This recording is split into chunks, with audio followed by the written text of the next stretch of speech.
ពេញហើយពុកម៉ែបងប្អូននេះពេញបាទមួយគ្រឿងនេះ010តម្លៃ23ជាងម៉ាន់តិចទេបាទពេញលេងបាទមួយគ្រឿងនេះពេញលេងពុកម៉ែបងប្អូនមកទិញបាទក្រោយចូលឆ្នាំបាទនៅខាងខ្ញុំគឺធានាថាតម្លៃល្អសម្រាប់មួយគ្រឿងនេះពុកម៉ែបងប្អូនបាទចាំផែនឡានចាំភិនភាគឡានមើលឲ្យច្បាស់ណាពុកម៉ែបងប្អូនណា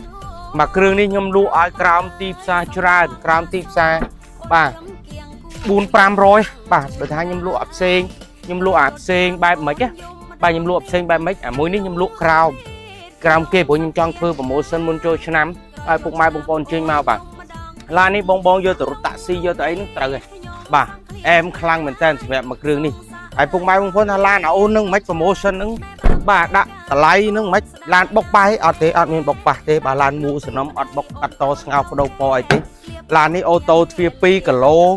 170000គីឡូណាអូតូទ្វារ2គីឡូ170000គីឡូផែនឡានស្អាតដូចគ្នាប៉ុន្តែខ្ញុំចង់ធ្វើប្រូម៉ូសិនសម្រាប់ពុកម៉ែបងប្អូនអរគ្នា